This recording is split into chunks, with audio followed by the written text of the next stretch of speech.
Hello everyone, নতুন বছরের অনেক অনেক শুভেচ্ছা। আশা করছি আপনারা সবাই বেশ সুস্থ আছেন এবং ভালো আছেন। আমি প্রায় 1 মাসের বেশি হবে আপনাদের সাথে কোনো ঘটনা শেয়ার করিনি।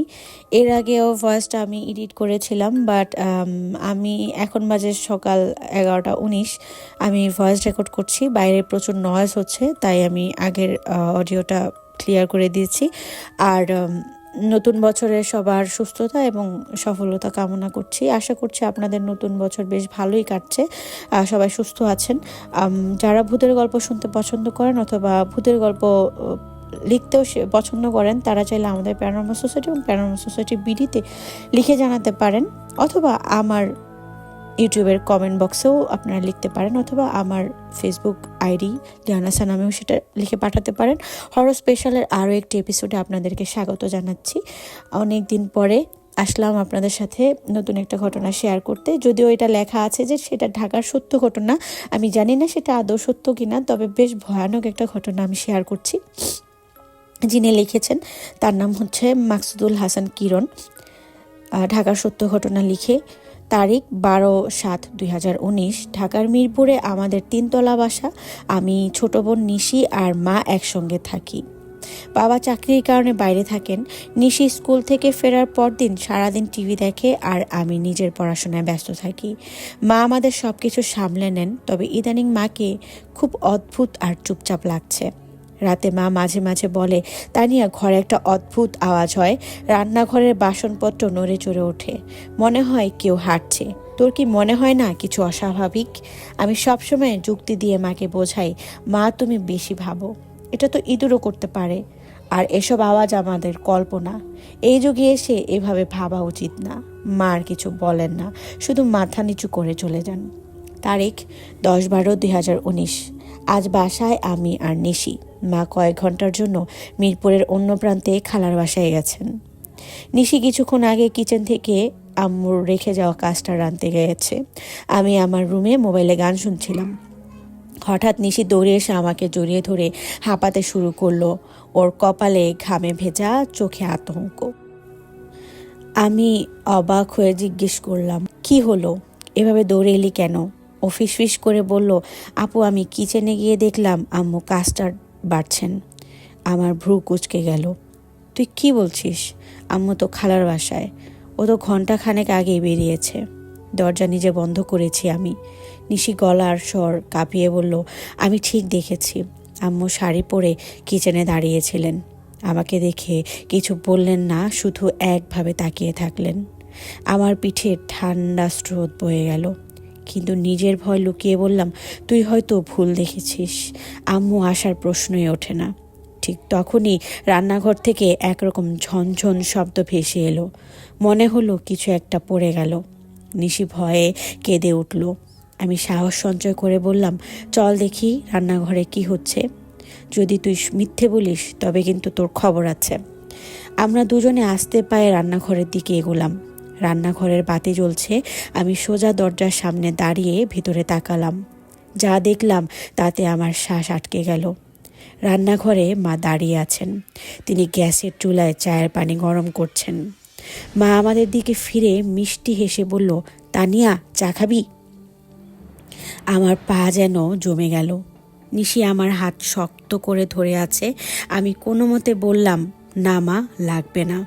তারপর নিশিকে নিয়ে সোজা রুমে চলে এলাম। দরজা বন্ধ করে দিলাম। নিশি এত ভয়ে কাঁপছিল যে কিছু বলার অবস্থায় ছিল না। আমি ফোন তুলে মাকে কল দিলাম। 3বার রিং হওয়ার পর মা ফোন ধরলেন। তুমি কোথায় মা? আমি জিজ্ঞেস করতেই কেঁপে কেঁপে উঠলাম। মা ধীর গলায় বললেন, আমি তো খালার বাসায় যাচ্ছি, রাস্তায় আছি। কেন? আমার হাত থেকে ফোনটা প্রায় পড়ে যাচ্ছিল। কিন্তু আমরা তো এইমাত্র রান্নাঘরে দেখলাম তুমি চা বানাচ্ছ। ফোনের অপাশে কিছুক্ষণ চুপ থাকার পর মা বললেন, তানিয়া, দরজা বন্ধ করে দোয়া পড়, খবরদার বাইরে যাস না, আমি এখনই আসছি। আমি নিশিকে বললাম, আয়াতুল কুরসি পড়তে থাক, ভয় পাস না, মা আসছেন।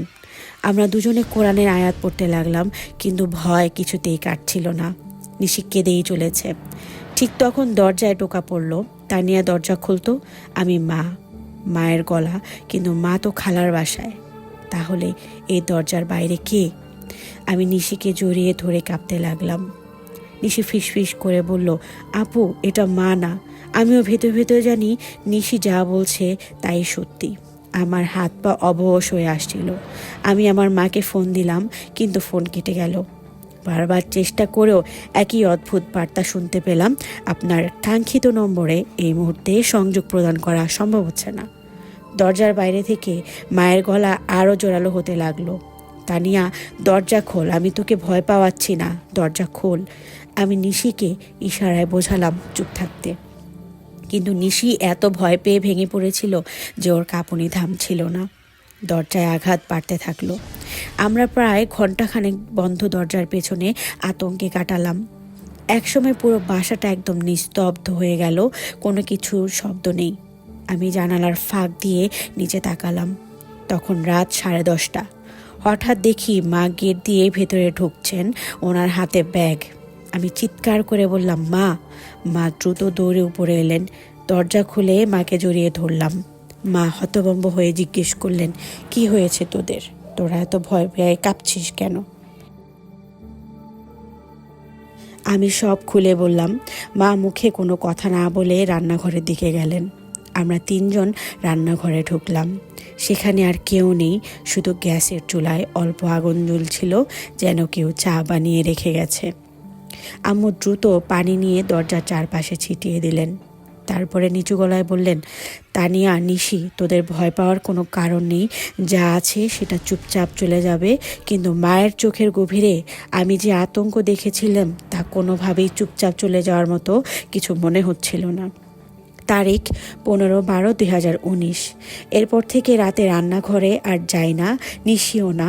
মা খুব অল্প কথা বলেন, আর আমরা 3 জনেই বুঝতে পারি আমাদের বাসায় কিছু আছে, কিন্তু সেই কিছুটা আসলে কি তা কেউই জানি না। শুধু জানি অন্ধকার নামলেই রান্নাঘর থেকে আসা সেই চায়ের গন্ধ আমাদের বুকের ভেতর জমে থাকা ভয়কে আরও গভীর করে তোলে। তারিখ 22/12/2019। এই কদিনে আমাদের বাসায় অদ্ভুত ঘটনার মাত্রা আরও বেড়ে গেছে। নিশি এখন প্রায় রাতেই ঘুম থেকে চিৎকার করে ওঠে। কখনো বলে কেউ নাকি তার রুমে দাঁড়িয়েছিল, কখনো বলে অন্ধকারে দাঁড়িয়ে থাকা ছায়া তার দিকে হাত বাড়িয়েছিল। মা নিশিকে সান্ত্বনা দিতে চাইলেও আম্মুর চোখেও স্পষ্ট ভয়। আমি নিশিকে বোঝাই যে ও হয়তো স্বপ্ন দেখছে, কিন্তু নিশির দৃঢ়তা আর তার ভয়ে কাঁপতে থাকা শরীর আমাকে ভুল প্রমাণ করে। আমার নিজের ঘরেও রাতগুলো আর স্বাভাবিক নেই।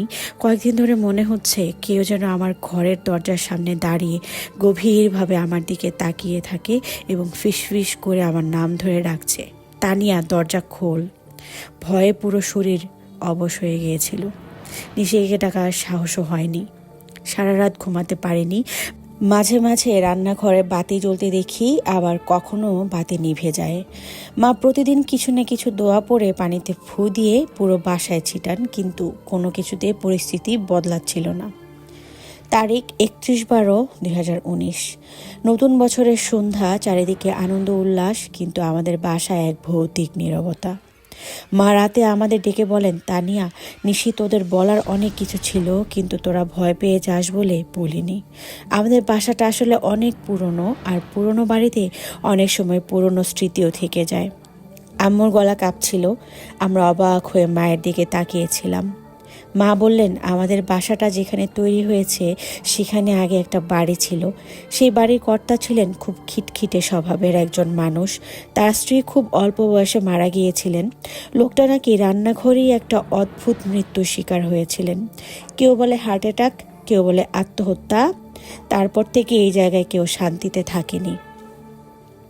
মায়ের কথায় আমাদের শরীর হিম হয়ে গেল। নিশি বলল, তাহলে কি করব আমরা? মা বললেন, আমরা কালই অন্য বাসা খুঁজবো, এই জায়গায় আর থাকাটা ঠিক হবে না। আমরা 3 জন সারা রাত একসঙ্গে কাটালাম। ঘরের প্রতিটি শব্দে মনে হচ্ছিল কেউ যেন আমাদের উপর নজর রাখছে। রান্নাঘর থেকে মাঝরাতে কাচের বাসন পড়ার শব্দ পেলাম। নিশি আমার বুকে মাথা গুজে কাঁদছিল। আমিও ভয় পেয়েছিলাম। তারিখ 5/1/2020। আমরা আজ বাসা বদলে ফেললাম। মিরপুর ছেড়ে মোহাম্মদপুর চলে এসেছি। ছোট্ট একটা ফ্ল্যাট, পুরনো বাসার তুলনায় ছোট, কিন্তু এখানে আসার পর একটা স্বস্তি পাচ্ছি। নিশিও বলল এখানকার আর সেই ভয়ানক অনুভূতি আর নেই। মা আমাদের নতুন বাসায় নামাজ পড়ে দোয়া করলেন, আমরা শান্তিতে থাকার আশা করছিলাম। কিন্তু সেই শান্তি খুব বেশি দিন টিকল না। তারিখ 15/1/2020। আজ রাতে আমি আর নিশি মায়ের সঙ্গে ডাইনিং টেবিলে রাতের খাবার খাচ্ছিলাম। হঠাৎ রান্নাঘর থেকে একটা ধাতব টুংটাং শব্দ ভেসে এলো। আমরা তিনজন থমকে গেলাম। মা দ্রুত রান্নাঘরে গেলেন, আমরা পেছন পেছন গেলাম। কোনো কিছু পড়েছিল না, কিন্তু গ্যাসের চুলার সামনে একটা চায়ের কেটলি রাখা, আর তার পাশে পানির ফোঁটা ছড়িয়ে আছে। মা ফিস ফিস করে বললেন, তানিয়া, নিশি, বের হও এখান থেকে। আমরা ভয় পেয়ে রুমে ফিরে এলাম। মা কিছুক্ষণ পর এসে বললেন, তোদের বলেছিলাম এসব থেকে পালানো যায় না। এরা একসঙ্গে এরা জায়গায় সঙ্গে নয়, আমাদের সঙ্গে থাকে। মায়ের কথায় কাঁপতে শুরু করলাম। নিশি বলল, আমরা কি করব এখন? মা বললেন, একটাই উপায় আছে, দোয়া পড়ে যেতে হবে আর কখনোই ভয় পাবে না। ভয় দেখানোই এদের সবচেয়ে বড় অস্ত্র। তারিখ 20/1/2020। আমাদের বাসায় প্রতিদিন কিছু না কিছু অদ্ভুত ঘটনা ঘটছে। রান্নাঘরে কিছু রেখে গেলে তা অন্য জায়গায় পাওয়া যায়। নিশি প্রায়ই ঘুম থেকে উঠে দেখেছে দরজা কেউ খুলে রেখেছে। আম্মুর উপর একটা চাপা বিষণ্ণতা নেমে এসেছে, যেন তিনি আমাদের আড়ালে কিছু লুকাচ্ছেন। তবে আজ রাতে একটা ঘটনা ঘটল যা আমাদেরকে স্তব্ধ করে দিয়েছে। আমি ঘুমিয়েছিলাম, নিশি পাশে। হঠাৎ অনুভব করলাম ঘরের বাতি জ্বলে উঠল। চোখ খুলে দেখি দরজার সামনে একটা ছায়া, একজন লম্বা মানুষ দাঁড়িয়ে আছে। আমার গলা শুকিয়ে যাচ্ছিল। নিশিকে জাগাতে গিয়ে দেখলাম নিশি শক্ত করে ঘুমাচ্ছে। ছায়াটি আমার দিকে এগিয়ে এলো। আমি তখন আয়াতুল কুরসি পড়া শুরু করলাম। ধীরে ধীরে ছায়াটি মিলিয়ে গেল। পরদিন সকালে মা বললেন, তানিয়া, তোকে একটা কথা বলি, ভয়কে শক্তি দিস না। যতবার ভয় পাবি ততবার ওরা শক্তি পাবে, সাহস রাখ। তারিখ 15/2/2020। এখনও আমরা এই বাসাতেই আছি। ভয়ের অনুভূতিগুলো কেটে গেছে। মা প্রতিদিন দোয়া পড়ে বাসায় পানি ছিটান। নিশিও এখন ভয় পায় না। আমার বিশ্বাস সব অশরীরী শক্তি হয়তো আমাদের দুর্বলতা খোঁজে, সাহস আর দৃঢ়তাই তাদের দূরে রাখতে পারে। তবে মাঝে মাঝে রাতে রান্নাঘর থেকে চায়ের গন্ধ ভেসে আসে। আসলে আমি আর নিশি শুধু মায়ের দিকে তাকাই, তিনজন একসঙ্গে দোয়া পড়ি। হয়তো এটাই আমাদের একমাত্র রক্ষা।